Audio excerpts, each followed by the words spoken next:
Welcome to all. இப்போ வந்து நம்மளோட சென்டர்ல வந்து சப் இன்ஸ்பெக்டர் ஆஃப் போலீஸ்க்கு வந்து நோட்டிபிகேஷன் போட்டிருக்காங்க. அதுல வந்து நம்மளோட சென்டர்ல கிளாஸ் நடந்துட்டு இருக்கு பாருங்க. இப்போ அதோட நோட்டிபிகேஷன் பார்க்கலாம். டேட் ஆஃப் நோட்டிபிகேஷன் என்னைக்கு போட்டாங்க அப்படின்னா 4/4/2025 அன்று வந்திருக்கு. அதுக்கடுத்து வந்து ஆன்லைன் அப்ளிகேஷன் எப்போ ஸ்டார்ட் ஆகுதுன்னா 7/4/2025 இருந்து ஆன்லைன் அப்ளிகேஷன் வந்து ஸ்டார்ட் ஆகுது. லாஸ்ட் டே ஆஃப் சப்மிஷன், அதாவது அப்ளிகேஷன் வந்து எப்போ சப்மிஷன் முடியுது அப்படின்னா 3/5/2025 வரைக்கும் இருக்கும். அதுக்கடுத்து வந்து 13/5/2025, அதுக்கடுத்து ஒரு 10 நாள் வந்து கரெக்ஷனுக்காக கொடுத்துருக்காங்க.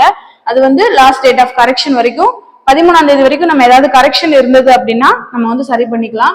அதுக்கடுத்து எக்ஸாம் டேட் வந்து இன்னும் அனௌன்ஸ் பண்ணல, வில் பி லேட்டர்னு சொல்லியிருக்காங்க, பின்னாடி சொல்லுவாங்க.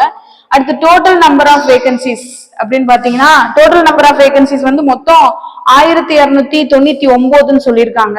அதுல வந்து நம்மளுடைய தாலுகா தனியாவும் ஏஆர் தனியாவும் பிரிக்கிறோம். டிகே தனியா ஏஆர் தனியா பிரிக்கும் போது இப்ப தாலுகால வந்து ஜென்ஸுக்கு 654னும் லேடிஸ்க்கு வந்து 279னும் போஸ்டிங் வந்து போட்டிருக்காங்க. அதே மாதிரி ஏஆர் கேட்டகரியில ஜென்ஸுக்கு 255னும் லேடிஸ்க்கு 111னும் போட்டிருக்காங்க. ஸோ ஓவராலா பார்க்கும்போது ஜென்ஸுக்கு 909னும் லேடிஸ்க்கு வந்து 390 சேர்த்து 1299 போஸ்டிங் போட்டிருக்காங்க. அதை தவிர்த்து எஸ்சி எஸ்டி பிரிவினருக்கு ஒரு 53 போஸ்டிங் வந்து கொடுத்திருக்காங்க. இது வந்து டோட்டல் நம்பர் ஆஃப் வேகன்சிஸ் வந்து கொடுத்திருக்காங்க. அதுக்கடுத்து பாருங்க ஸ்கேல் ஆஃப் பே. இதுல வந்து எவ்வளவு இருக்கும் அப்படின்னா ஸ்டார்ட் ஆகுறது வந்து 36ல இருந்து, அதாவது 36,900 இருந்து 1,16,600 வரைக்கும் வந்து இருக்கும். அதுல இருந்து ஸ்டார்ட் ஆகி அவ்வளவு தூரத்துக்கு இருக்கும் அப்படின்னு சொல்றாங்க. அதுக்கடுத்து வந்து குவாலிஃபிகேஷன் என்ன சொல்லியிருக்காங்கன்னா எனி டிகிரி அப்படின்றதான் சொல்லியிருக்காங்க. எந்த டிகிரி முடிச்சவங்க வேணாலும் அப்ளை பண்ணிக்கலாம். ஏஜ் லிமிட் வந்து 30 அப்படின்றதான் கரெக்டா சொல்லியிருக்காங்க. 30க்கு அப்புறம் உள்ளவங்க வந்து ஒரு சின்ன சின்ன சிபாரிசு கொடுத்துருக்காங்க. எஸ்சி எஸ்டி பிரிவினர்னா 32, எக்ஸ் சர்வீஸ்மேன் அப்படின்னா 35, அந்த மாதிரி சொல்லி அவங்களுக்கு மேல உள்ளவங்களுக்கு கொடுத்துருக்காங்க.